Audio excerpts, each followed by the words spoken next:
Al terminar la Segunda Guerra Mundial, centenares de altos cargos nazis fueron juzgados y condenados, en algunos casos a pena de muerte. Otros huyeron de Europa y lograron esconderse o refugiarse en otros países, algunos de ellos en Sudamérica.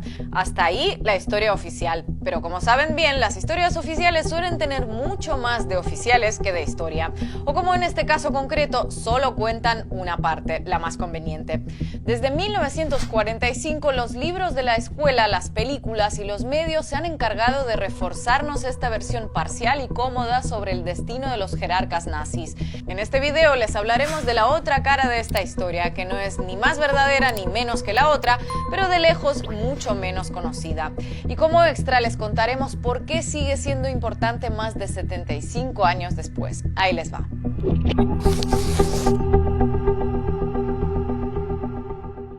Todos hemos oído hablar de los famosos juicios de Nuremberg, en el que varios cargos nazis fueron condenados a muerte y ejecutados. Otros enfrentaron penas más modestas con excusas tipo «Yo solo fui un simple ministro de Hitler, nunca imaginé que mein Führer fuera un maníaco genocida». Frankly, kid, I was never a member of the Nazi Party. I'm not responsible. I only followed orders. Who are you? Why do you persecute me? También es de sobra conocida la fuga a Sudamérica de cargos que no querían terminar colgando de una soga o desayunando cianuro para no tener que terminar colgando de una soga. Escape que se organizó a través de las famosas Red Lines o líneas de ratas por las que salieron de Europa con ayuda del Vaticano, por cierto, algunos de los nazis más famosos, tanto alemanes como compinches de otras nacionalidades. Erich Priebke, Adolf Eichmann, Ante Pavelic, Klaus Barbie o Josef Mengele, por nombrar algunos de los más conocidos. Varios de ellos no regresaron y murieron años después o fueron capturados ya ancianos tras una larga y apacible vida. El discurso que habrán escuchado 1.000.000 de veces fue que, bueno, mala suerte, los gobiernos sudamericanos de aquellos años protegieron a los prófugos nazis y por tanto en Europa no pudieron hacer nada para llevarlos ante la justicia. Y ojo, esto no es mentira del todo, no pueden negarse las facilidades que se otorgaron a varios jerarcas del Tercer Reich desde varios gobiernos en Sudamérica. Pero esa verdad es solo una parte de la historia y ni siquiera representa la mayor parte de la historia. Una cantidad importante de nazis se refugiaron en Estados Unidos con la bendición de las autoridades. Aunque oficialmente Washington prohibía la entrada de personas que hubieran estado vinculadas al régimen hitleriano, y hasta hace no tanto fue una de las preguntas de los formularios para obtener una visa estadounidense, la letra pequeña de esa ley terminó siendo bastante grandotota. Mediante la operación Paperclip entraron al país unos 1.600 científicos y técnicos alemanes, de los cuales un número indeterminado pero nada despreciable habían sido miembros o líderes del partido nazi. De hecho, en el programa espacial estadounidense había suficientes nazis como para montar un juicio de Nuremberg 2.0, pero tampoco es esta la parte más oculta o desconocida en la historia. Lo que sí es bastante desconocido para la opinión pública mundial es la gran cantidad de cargos medios y altos del nazismo que no tuvieron que huir muy lejos para encontrar un lugar seguro donde vivir sin ser molestados por su pasado. Y no hablamos ni de Argentina, ni de Brasil, ni de Paraguay, ni de Estados Unidos, sino de Alemania. Antes de contarles cuál es la fuente de semejante revelación, aprovechen estos segundos de tensa incertidumbre para suscribirse a nuestro canal en YouTube y, si ya están suscritos, activar la campanita para recibir todas las notificaciones. ¿Listo? Sigamos. Como bien saben, entre 1949 y 1990 la actual Alemania estuvo dividida entre la República Federal Alemana u occidental capitalista y la República Democrática Alemana u oriental socialista, en plena Guerra Fría, con constantes refriegas y algo más entre Bonn y Berlín. Una de las más sonadas, hoy convenientemente olvidada, fue la publicación del llamado Libro Marrón: Criminales de Guerra y Nazis en la República Federal, en el gobierno, los negocios, la administración, el ejército, el poder judicial y la ciencia. En las casi 400 páginas, tras tan prometedor título, Albert Norden, un periodista comunista, expuso los nombres de miles de jerarcas nazis que ocupaban cargos importantes en las altas esferas de la República Federal Alemana en la década de 1960, cuando se publicó.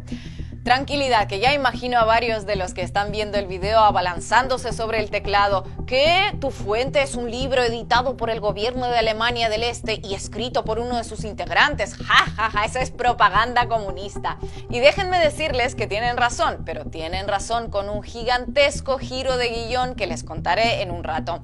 Así que de momento cálmense y déjenme hablarles del libro y su contenido primero. Y después escriben lo que quieran. En sus primeras 3 ediciones, el libro marrón, así llamado por el color del uniforme de las fuerzas paramilitares de Hitler, enumeró con nombre y apellidos y adjuntando documentos como prueba los rangos que ostentaron en las SS y demás aparatos del nazismo más de 2000 funcionarios de la Alemania occidental, la gran mayoría por aquel entonces en activo. Y no se crean que se trataban de cargos sin gran importancia jerárquica como contables o gerentes de recursos humanos, no. Hablamos de 15 ministros y secretarios de Estado, 100 generales y almirantes de las Fuerzas Armadas, 828 jueces, fiscales estatales y altos funcionarios judiciales, 245 funcionarios destacados del Ministerio de Asuntos Exteriores y 297 altos cargos de la policía y el servicio de inteligencia.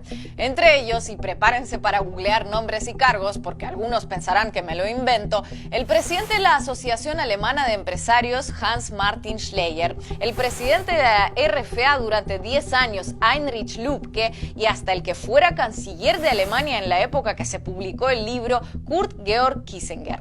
La cruel guinda de la torta, sin embargo, se la llevaron Hans Krüger y Theodor Oberlander, juez de las SS en la Polonia invadida, el primero, y el segundo tan activo en el partido nazi que algunos académicos lo consideran uno de los arquitectos de la solución final. Si no están sentados, háganlo, porque años después, en la RFA, ambos ocuparon el cargo de ministro para personas desplazadas, refugiados y víctimas de la guerra. ¿No me lo creen? Ah, bueno, buscador de internet con eso. Como imaginarán, la publicación del libro provocó un escándalo. De hecho, cuando fue presentado en la Feria de Frankfurt de 1967 en la RFA, la policía irrumpió y requisó los ejemplares de forma intempestiva. Como ya estaban a punto de hacer algunos comentaristas con este video, el gobierno de la Alemania Occidental desdeñó su contenido porque era propaganda comunista. Sin embargo, el autor del libro había sido increíblemente meticuloso y las evidencias presentadas eran tan contundentes que fue imposible ridiculizarlas. La publicación provocó sonrojo nacional e internacional y hasta algunas renuncias en el gobierno de la RFA, que probablemente era la intención de los autores del libro. Porque sí, en el marco de la Guerra Fría, sin duda el texto auspiciado desde Berlín Oriental buscaba perjudicar a sus rivales occidentales, pero eso no implica que lo hiciera a través de calumnias o inventos. Es decir, el libro marrón es propaganda comunista, sí, pero mentira no dice. De hecho, el consenso actual entre los expertos es que prácticamente todas las personas denunciadas en el texto efectivamente habían ejercido cargos de importancia en la jerarquía nazi y los pocos errores detectados se debieron a nombres repetidos, es decir, altos cargos del gobierno de Bonn que se llamaban igual que ex jerarcas nazis sin ser la misma persona.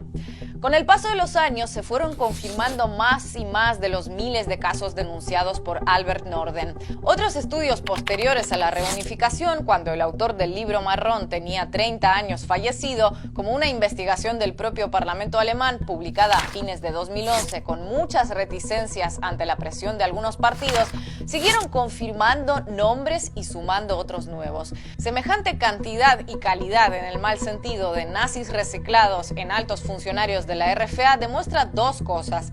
Una, que el proceso de desnazificación que se llevó a cabo entre 1945 y 1950 aproximadamente, sin ser un completo mito, sí estuvo lejos de ser la transición pulcra y ejemplar que durante años se ha posicionado en la opinión pública. Y dos, que con ese volumen de casos no pudo tratarse de una serie de desafortunados errores y despistes en los que ex miembros de la SS engañaban a las autoridades de la RFA, sino que éstas estaban perfectamente al tanto de su siniestro pasado y no les importó nada en absoluto.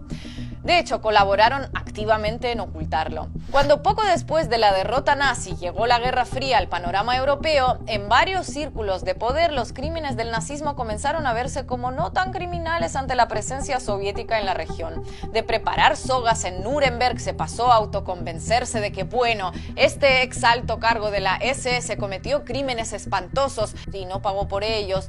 Pero la verdad que puede servirnos para frenar la influencia de Moscú. Sería tonto desperdiciarlo por su papel en un par de masacres de civiles por aquí o por allá. Algunos dirán, ¿y qué importa todo eso ahora cuando han pasado décadas y casi todos los protagonistas hace tiempo que murieron? Pues más de lo que imaginan, porque los relatos hegemónicos no se escriben solo para el momento, sino sobre todo para poder volver a ellos cuando se estime necesario. Antes de cerrar, permítanme añadir una anécdota final. Todos conocemos la historia de Josef Mengele, el sádico doctor de Auschwitz, famoso por sus retorcidos experimentos en humanos. Después de recalar en Argentina y en Paraguay, el apodado Ángel de la Muerte finalmente se asentó en Brasil, donde murió décadas más tarde a los 67 años de edad. Mengele es uno de los ejemplos más recurrentes a la hora de decir que los gobiernos de Europa Occidental perseguían con gran determinación a todos los nazis mientras los de Sudamérica se negaban a extraditarlos, lo que solo es cierto y parcialmente en su segunda mitad. Lo que no todo el mundo tiene tan presente es que en 1956 Mengele decidió irse de vacaciones desde Argentina a Alemania. Y muy perseguido o vigilado no se debería sentir que digamos, no solo por el destino elegido, sino porque encima viajó con un pasaporte a nombre de Josef Mengele. Durante la visita a su patria, por lo que se sabe, el único que parecía no estar al tanto de su verdadera identidad fue su hijo pequeño, al que la familia presentó como el tío Fritz. ¿Tampoco me creen? Bueno, ya saben, de cabeza al buscador. Pero entonces, ¿por qué a la llamada cultura general solo llegó una parte de la historia de Mengele? ¿Por qué no completa? ¿Por qué sucedió de manera similar con la impecable desnazificación en general? ¿Cuántos de ustedes habían oído hablar alguna vez del Libro Marrón? ¿Y por qué debería importar hoy? Pues porque hoy, aunque ya no existe una confrontación entre dos grandes bloques ideológicos, el relato hegemónico sobre la Segunda Guerra Mundial y el papel que jugó cada potencia antes, durante y después del conflicto siguen siendo usados como arma política y mediática en pleno siglo XXI. Y si es casi imposible obtener la pintura completa del presente con un único relato, todavía más difícil es hacerse una idea justa con solo uno, pero del pasado.